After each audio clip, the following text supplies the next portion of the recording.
4:30 na ng hapon guys, makulimlim ang araw ni Kuya AJ today. Today is Thursday.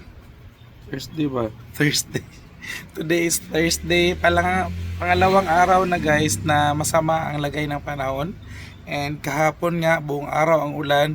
Nag-close kami mga sa umaga pa lang mga 9 o'clock or before 9 nag-close kami dahil hindi na makayanan ni Kuya AJ. May ubos si Kuya AJ and nahawa na rin si Mami Iya. So need na namin magpa-check up. And naghanap kami kahapon ng mabilisan lang sanang check up. Pero yung doktor namin sa baba sa may Seventh-day Adventist Hospital is kailangan naka-appointment. Yun pala is 6 o'clock yung kanyang secretary nag-start na maglista. So dumating kami ng pasado 9, so naka-cut off na po. And pumunta kami sa Deka sa Takunan kay may siya doon, may branch. Pagkahapon doon ang doktor magpunta pero fully book na rin, naka-cut off na din. So dumiritso kaming downtown at doon kami nakapa-check up sa Davao Doc. And dumating kami doon almost 12 na dahil traffic, grabing traffic, maulan.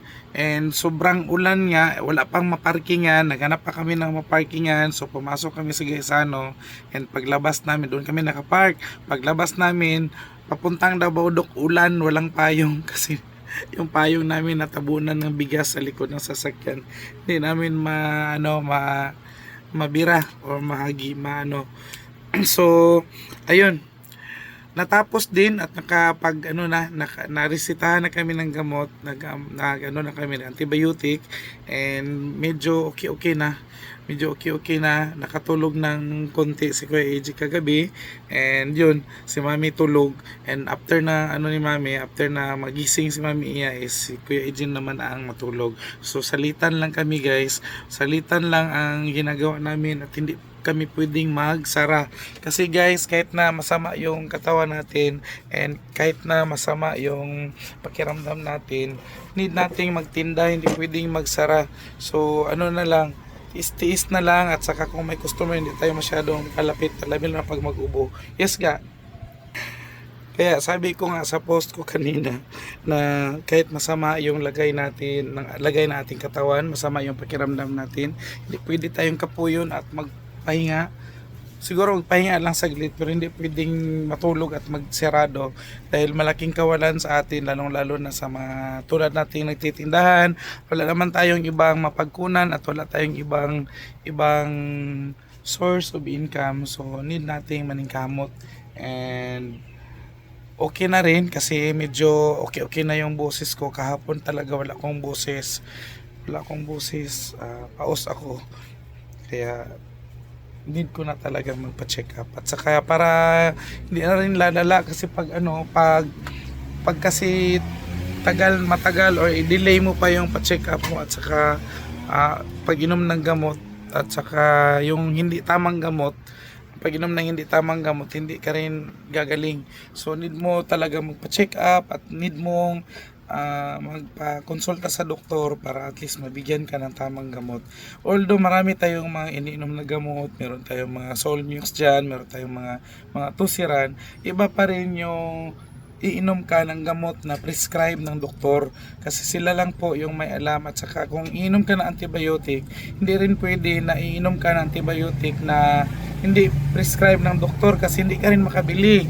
Kung makabili ka man, iwan kung legit baka hindi rin legit ang ibigay sa'yo kasi bawal po magbigay ng antibiotic o mag-dispense ng antibiotic ang mga pharmacies, mga butika in general kung wala pong prescription ng doktor. So need mong pumunta ng doktor, maresitahan at saka ka pa pwedeng uminom ng mga antibiotics.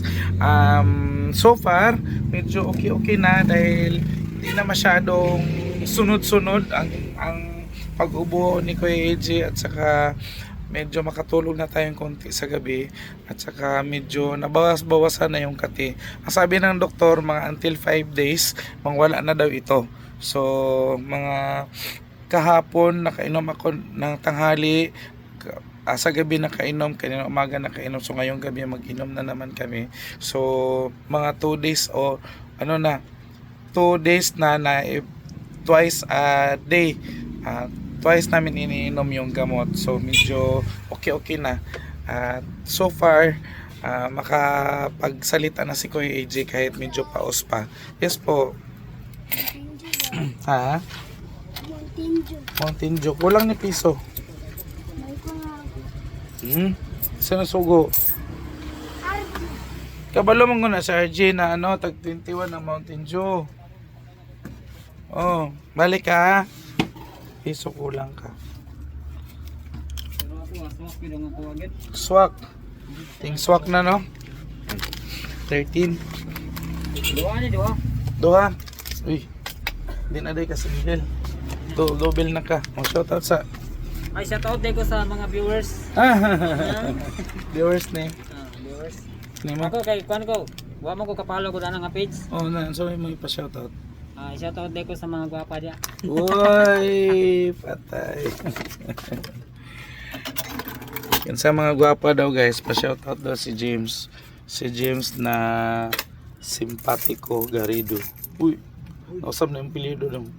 74. Thank you. So ayan guys, yun nga, ulitin ni Kuya AJ na hindi tayo pwedeng magsara kung kaya pa ng ating katawan. Ubo lang naman yan. So, di pa man tayo na na flat tire talaga. So, pwede pa tayong magtinda. Ayan, so update tayo dito kasi kahit na walang boses ko AJ, so maglit talaga ako mamili ng mga konting gulay at saka lamas. Importante talaga itong sibuyas, ahos, kamatis at luya kasi nung mag-umpisa yung ko guys, yung nararamdaman ko is zero talaga yan dyan. So nagiging zero pa talaga kinabukasan at saka the next day nung nung lumala yung aking ubo. So kahapon, nung isang araw pala bago mag alas 5 is sumaglit ako sa lang talaga guys, live lang talaga para makabili lang ako ng mga kunting lamas kahit na hindi nga kompleto dahil late na ako dumating. And sa kasi doon sa binibila ni Kuya AJ is kailangan maaga kang magpunta para hindi ka maubusan at saka kompleto pa yung mga mabili mong mga gulay kasi pag magpunta ka doon na late na sa oras, kunti na lang din ang mabili mo at saka hindi na siya kompleto, kulang-kulang na. 4. Thank you. So yun, si Mami Iya paus din, wala ding busis. Laban lang sa buhay. Classmate ka kami, classmate. Kaya sabi namin sa anak namin, huwag kang magpalapit sa amin at saka huwag kang pumasok sa room namin dahil mahilig yan siya magtambay sa aming room. Kung wala, andito kami sa tindahan, siya andun sa room namin. So huwag kang pagpasok sa room namin pa hindi ka mahawa. Mas delikado guys kung ang anak natin ang magkasakit dahil yun talaga ang pinaka worry ng mga parents. Bahala na magkasakit ang parents, wag lang ang anak.